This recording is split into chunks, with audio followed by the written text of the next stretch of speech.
So I recently asked what type of recipes you all wanted to see for the holiday season, and so many of you said pie. So today I am sharing a clean and delicious version of one of my personal favorites, and I am making a chocolate cream pie stuffed with a chocolate avocado pudding in a graham cracker crust and topped with fresh whipped cream. And yes, you can also make this recipe vegan. I will share those tips throughout the video as well. This really is a very simple, very fun recipe. Plus, it makes a great talking piece as you try to get your friends and family to guess what the secret ingredient is.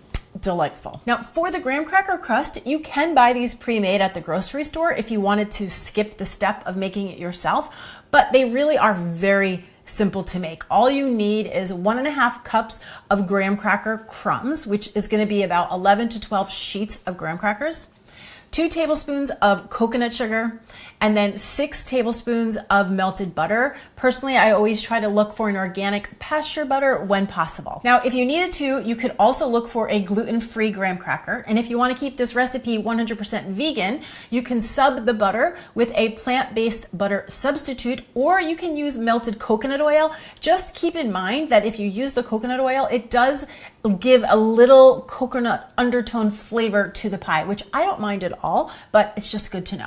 So to make the graham cracker crumbs, I'm just going to get my graham crackers into a food processor, and then you're just going to blend that up until they're all broken down and you have a nice fine sand-like texture like I have here. Then I'm going to transfer that into a bowl, and I'm going to add the coconut sugar, gently toss the two of those together, and then I will pour in the melted butter and then just mix this until it's all incorporated, and you're gonna see you're gonna end up with a wet sand-like texture. It's gonna look like this.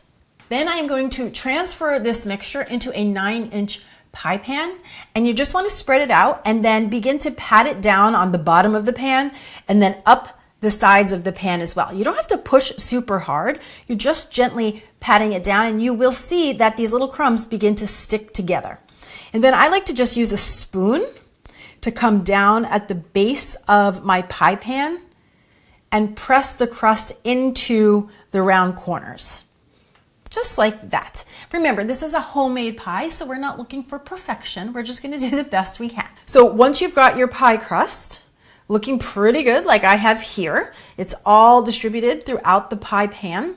Then we are going to pop this in the refrigerator and let it chill while we make the filling for the pie. It needs to be in there for at least 30 minutes. This is a no-bake crust, but that's plenty of time while you are making the rest of the ingredients. From here, we need to make the pudding, the whipped cream, and the chocolate shavings that I like to put on top of the pie. So we're gonna work backwards, starting with the chocolate shavings. And all of that is you're gonna take your favorite chocolate bar. I always keep this 72% dark chocolate bar from Trader Joe's in my pantry for recipes just like this, and like when I wanna make my chocolate chunk cookies or some brownies.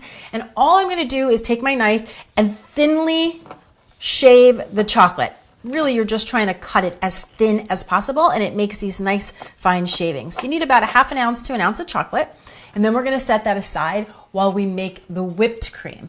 So this is just a very straightforward technique. You're gonna need 1 cup of organic pastured heavy whipping cream and 1 tablespoon of granulated sugar. I am using monk fruit for my whipped cream. Now, keep in mind, if you wanted to keep this recipe plant-based, you can sub in a coconut whipped cream. I'm not gonna show you how to make that, but I am going to link to a couple of recipes for you down in the description box below, so you can swap that out if needed. Now, I always like to chill a metal bowl, so this bowl was in the freezer for about 30 minutes. I'm gonna pour my cold cream right into the bowl along with my sweetener, and then I'm just gonna blend this up with a hand mixer. This usually takes anywhere between 2 to 3 minutes, and you're gonna know that your whipped cream is ready to go because it's gonna get nice and thick and fluffy and delightful. Okay, so the whipped cream is done. This is gonna sit in the refrigerator while we make the chocolate avocado pudding.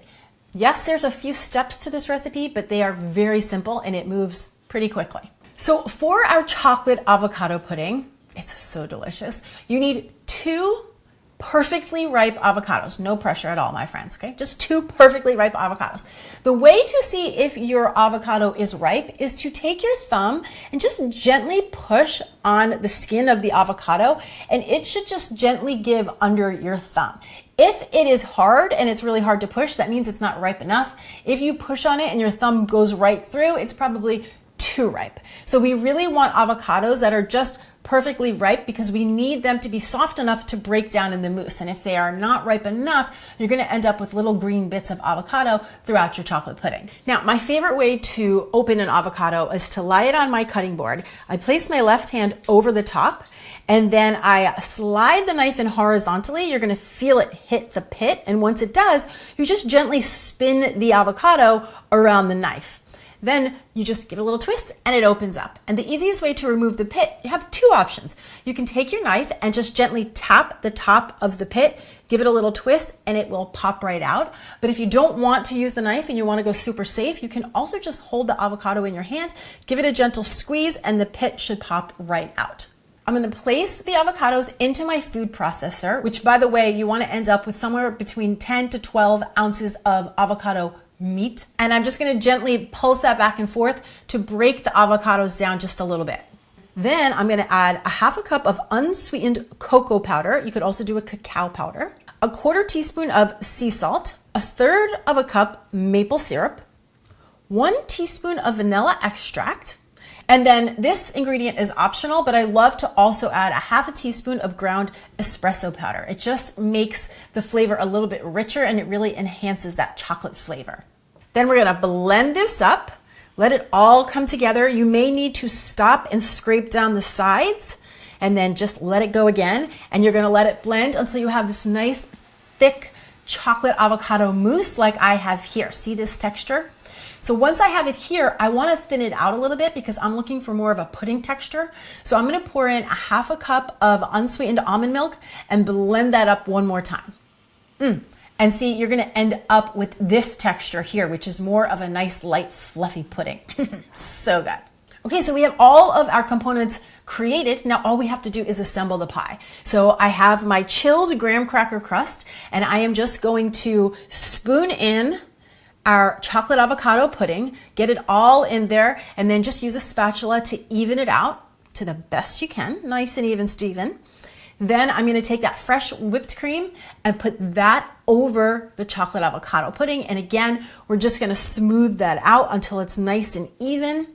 And then the final step is to take that fresh shaved chocolate and just sprinkle that right over the top of the pie. This is so pretty, and as someone who does not make pie very often, I am feeling extremely proud of myself right now. So from here, we do have to let the pie chill before you slice into it because you want everything to really kind of come together and solidify a bit, so when you slice it, it all stays together. So you want to chill it in the refrigerator for a minimum of 3 hours and up to 24 hours.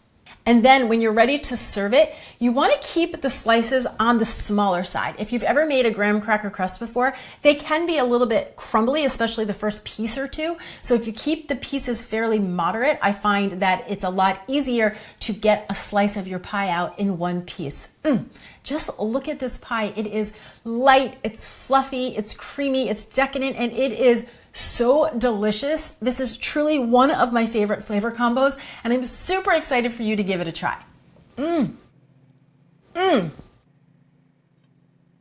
That is so good. And if you're looking for some more clean and delicious holiday dessert inspiration, you can check out my mini pecan pies and my mini pumpkin pies. They are both so good.